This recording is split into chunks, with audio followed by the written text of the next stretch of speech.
आज दिनांक 22 जानेवारी. आजच्या प्रवचनाचा विषय भवसागर तरुण जाण्यासाठी नाम हेच साधन. नाम हे स्वतः सिद्ध आहे, म्हणूनच ते अत्यंत उपाधिरहित आहे. नाम घेताना आपण पुष्कळदा त्याच्या मागे उपाधी लावतो. उदाहरणार्थ, आपण ऐहिक सुखाच्या प्राप्तीकरिता नाम घेतो किंवा मी नाम घेतो ही अहंकाराची भावना बाळगतो. या उपाधीमुळे आपल्या प्रगतीला बरेच अडथळे येतात.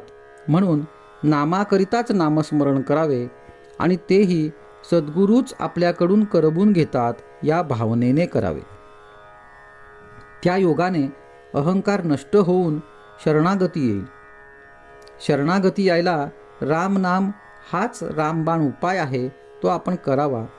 नामाचा महिमा वाचेने सांगणे अशक्य आहे, पण हे सांगण्याकरिता तरी बोलावे लागते इतकेच.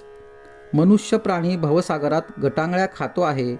समुद्रातून तरुण जाण्यासाठी जशी नाव, तसे भवसागरातून तरुण जाण्यासाठी भगवंताचे नाम आहे. फक्त एकच दक्षता घेणे जरूर आहे, ती ही की नावेत समुद्राचे पाणी येऊ देऊ नये, नाहीतर नावेसकट आपण बुडून जाऊ. त्याप्रमाणे संसाररूपी समुद्राचे पाणी नामरूपी नावेत येऊ देऊ नये.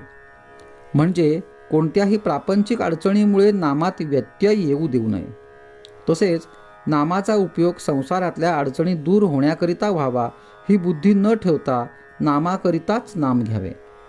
म्हणजे नावेत पाणी न शिरता सुखरूपपणे पैल तीराला म्हणजे भगवंतापर्यंत पोहोचता येते. कोणतीही गोष्ट अभ्यासानेच साध्य होत असते. देह केव्हा जाईल याचा नेम नाही, म्हणून मग म्हातारपणी नामस्मरण करू असे म्हणू नये. अगदी उद्यापासून नामस्मरण करू म्हटले तर उद्याची तरी खात्री आहे का? आयुष्य क्षणभंगूर आहे ही खात्री प्रत्येकाला आहे. म्हणून तर प्रत्येकजण आयुष्याचा विमा उतरवतो. लग्नाला आलेल्या पाहुण्याला लग्न कसे पार पडेल ही काळजी नसते, पण घरातल्या माणसाला फार काळजी वाटते. आपल्या प्रपंचात आपण पाहुण्यासारखे वागूया. देहादिक सर्व रामाला अर्पण करून निश्चिंत होऊया. सोन्या मोत्याचे दागिने घालणारी श्रीमंताची बाई असू द्या, बेताचे लहान दागिने घालणारी मध्यम स्थितीतली बाई असू द्या, किंवा चांदीची जोडवी आणि नुसते मंगळसूत्र घालणारी अगदी गरिबाची बाई असू द्या, त्या सर्वांना कुंकू ज्याप्रमाणे सारखेच असते, त्याप्रमाणे कसलाही भेद न ठेवता नाम हे सर्वांना सारखेच साधन आहे. सूर्य हा प्रकाश देतो, पण त्यामुळे अंधार आपोआप नाहीसा होतो.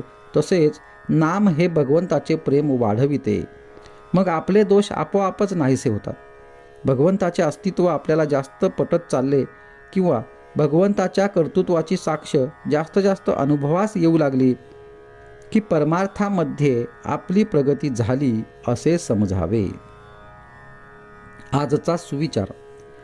जगण्याकरिता श्वास घेणे जसे मनुष्यास जरुरीचे आहे, तसेच भगवंताच्या भेटीसाठी प्रत्येक श्वासाबरोबर नाम घेणे अगत्याचे आहे.